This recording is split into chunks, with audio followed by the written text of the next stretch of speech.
the truth.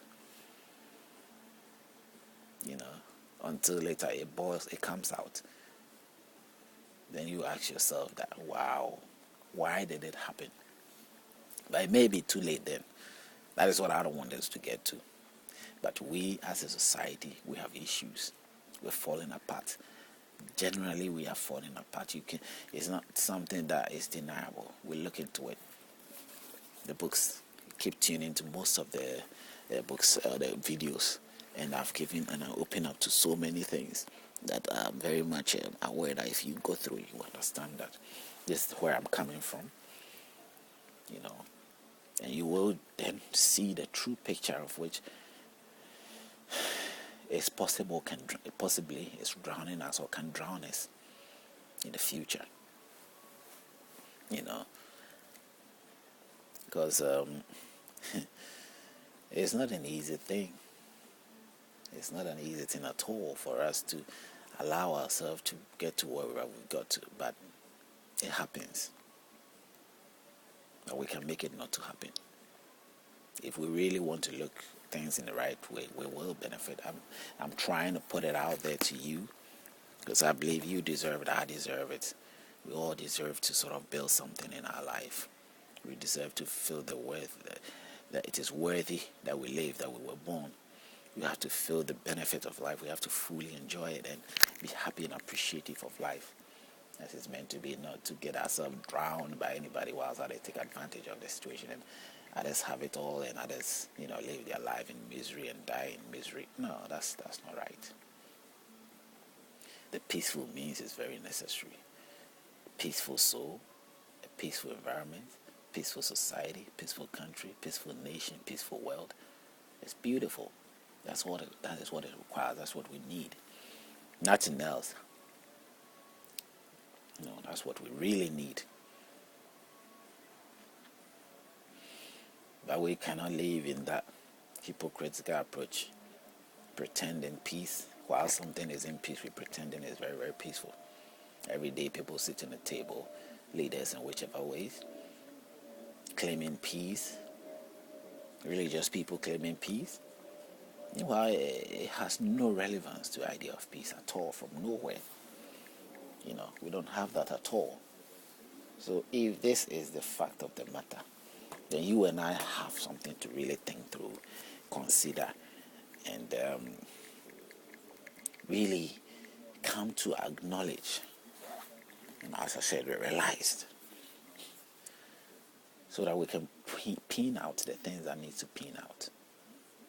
Because we have materialized into something which isn't benefiting us. It is continually inciting unfairness, selfishness, no matter what. And pretending every day that isn't the case. But that is the true case. That is the real thing. That is the situation. That is what is the situation. Because there's no other reason to the state that we are in. The imbalances, the suffering of others whilst others are living in glory. There is no reason to it except these reasons, these simple basic reasons. Someone will honestly come out and say, hey, trust me, if you leave the world and you sort of let everything become fair and share everything together, you will not believe what will happen or how people will behave or what people will be doing.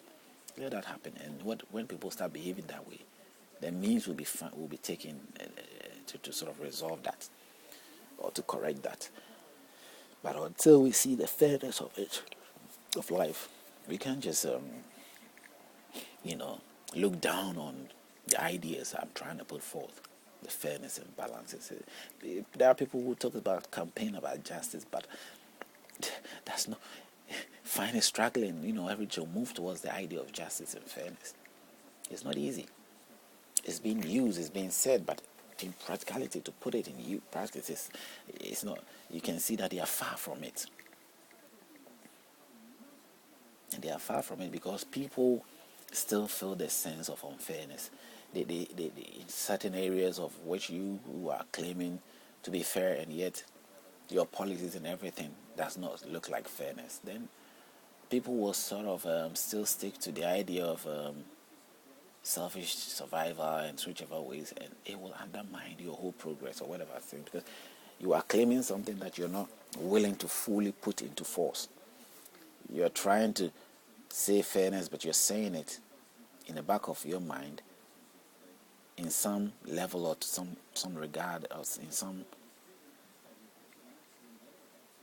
level of not to in a fullness of approach, but you're doing it to make sure that some may benefit and some may not, or those who have not had that opportunity for some time that you think have not had the chance or should have the chance now.